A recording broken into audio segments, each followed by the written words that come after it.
Well, Coach, your team closed out the regular season in convincing fashion, earning a 45-7 win over Nichols. Your defense disrupted 4 punts on the day, turning 2 into turnovers on downs, while blocking 2 others which were recovered for touchdowns. Was this an area you knew coming into the game could be exploited, or was it something that just came about on the field?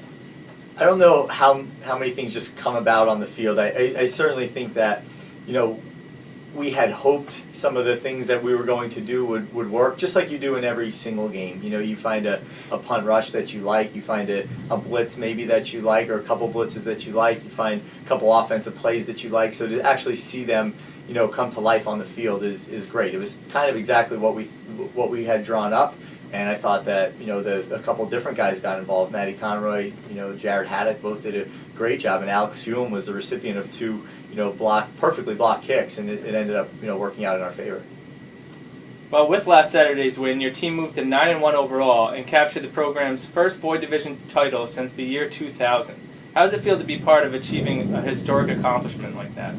Well, you talked about it right there. Since 2000, that's a long stretch to not have an opportunity to play in a championship game like this. So it feels great to be in this position. It's definitely something we had our sights set on for years, and something that we're just ecstatic about that opportunity. The other neat statistic is we were one of the first teams to ever play in the New England Football Conference Championship, and as our conference kind of parts its ways this year, at the end of this year we'll be here at the last game as well. So that's kind of a pretty neat situation for us to be in as well.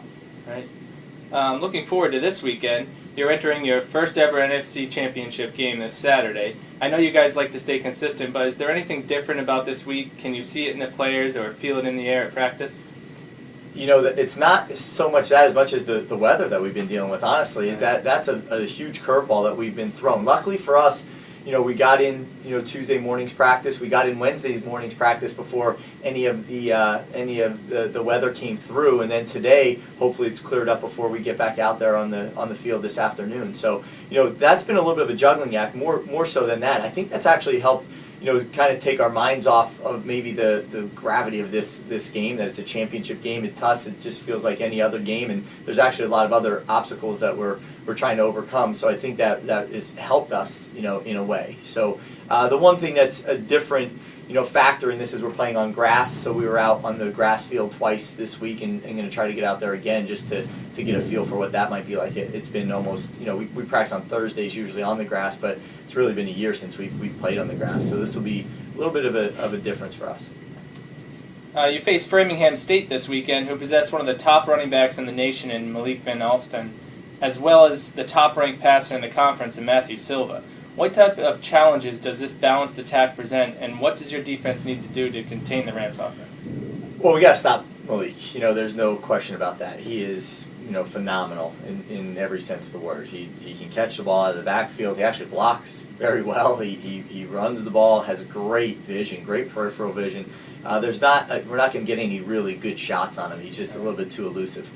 He's difficult. He's very, very difficult to deal with. I think that Matty at quarterback does an awesome job as well. The receivers do a phenomenal job as well. I think that the way that Coach Kelly has those guys playing, Ansley, the offensive coordinator, is just phenomenal. Those guys spread the field. They do an excellent job of getting the ball out of the quarterback's hands. They throw very efficiently, and they're really hardly ever sacked. And that has a lot to do with the scheme that they have in place. They distribute the ball very well all over the field to a lot of different guys. But when it comes down to it, their guy is Malik, as it should be. He'd be our guy. It'd be anybody's guy if you had him on your team. He's that good. So we certainly have our hands full, and it's not just one guy in particular, but there is certainly a nucleus to that team, and it certainly goes by the name of Malik Van Alsten. Well, these two teams are so evenly matched, ranking among the top 3 in the conference in nearly every offensive and defensive category. Do you get the feeling that one big offensive play or one key turnover could prove to be the difference this weekend? Every week, I think that's the case. Every week I think that is the case, that one big play certainly shifts some momentum. It turns the field, and you start to play on that slanted field that, like we talk about quite a bit. And then every point that you can possibly score is going to have a major outcome on that game. So we know more than just about anybody, what 1 point, can do if you don't convert it when you should. So, we've been working a lot on the red zone offenses, red zone defenses, and then, again, like we talked about before, that third down situation is what a lot of it has to boil down to. So we absolutely, have our hands full and understand how difficult of a test this is going to be. They are the number 4 defense in the country, maybe number 3. I didn't even, check this week, but their offense is one of the best in the conference. So there's nothing easy about this game, that's for sure, and that's, I think, going to make it that much more exciting. Well, Coach, good luck to you and the team this weekend as you try to capture the program's first ever NEFC championship. Thanks, Stephen. Appreciate it.